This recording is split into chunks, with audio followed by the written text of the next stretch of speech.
Hello again. It's time to work on another old Subaru. This one's a 98 Impreza 2.2 automatic. For this job it doesn't matter. I think it's the same for any 2.2 or any 2.5 Subarus. I'm going to try switching out the knock sensor, because I'm chasing a little bit of a weird hesitation surging power issue, and I can get an eBay knock sensor for about 10 bucks, so it's worth trying. But now that I'm looking around under the hood, I think the first job is going to be to vacuum the mouse poop out of the engine.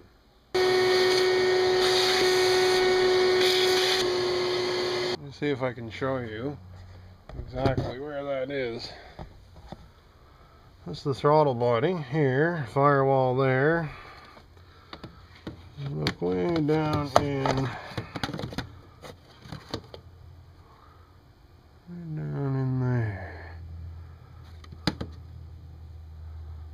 Straight down in there. You can see that bolt head.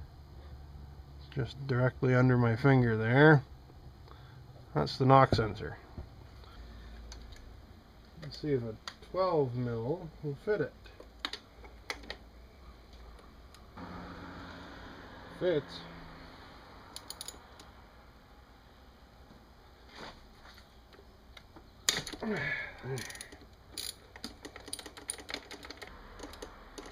Alright, now I'm going to take a break here. Before I pull that up, now that I know I can get to it, I'm going to go get my air and blast all the debris out of there, because I can't get the vacuum down into that little spot.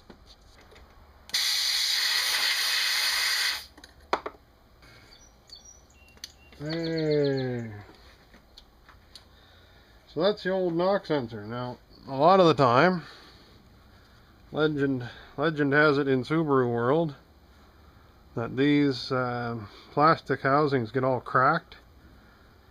This one actually looks pretty nice in the housing, except when you flip it over, you can see all this corrosion built up around it's basically a piezoelectric sensor, I think.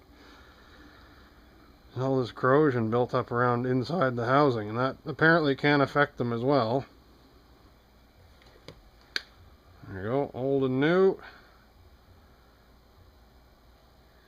You have to pay careful attention to the direction of the bump on the sensor.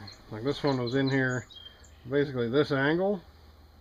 If you put it in this way, it'll run up against something and it'll break the housing. As you out of the way, there's aluminum surfaces around the area that aren't flat. So if you tighten it down against one of those things that isn't flat, it'll actually push up on this and crack the housing and make this stuff go bad even sooner. So you have to be careful to aim it in the right direction, and I think it was about here. So you just have to work it into position here, I think. Right now it's completely upside down and facing in all the wrong directions. Of course, there's enough room for your hand or your eyes. Sort of take your pick. Alright, I'm just trying to thread that bolt in with my index and middle fingers like this. I think I got a bit of a thread on it. That's good. Get the sensor sort of pointed in the right direction.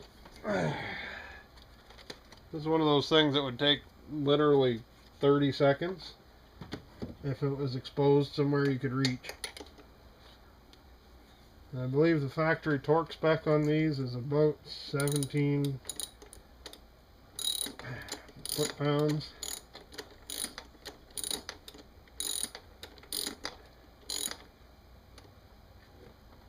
So I'm just going to make it sort of snug.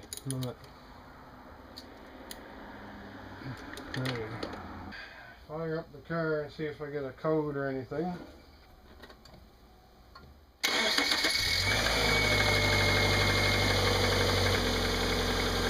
Alright, no check engine light.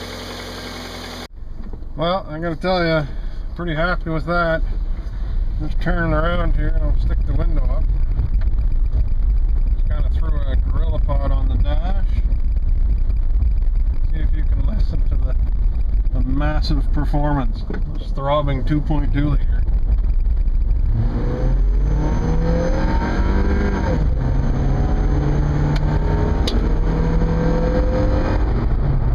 Fantastic. That's the best $10 I've ever spent on a car. Get her into overdrive, there's overdrive.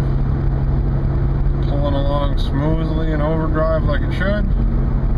Still has a tiny bit of a jiggle in the power, but I haven't tackled anything like plugs or wires or fuel filters or anything like that yet. Yeah, that's like a 90% improvement. Just pulled from 80 to 100 in overdrive smoothly. Fantastic. Highly recommend an easy, cheap job like that. Have any questions? Throw them in the under bits of the video there, and I'll do my best to answer them. Till next time.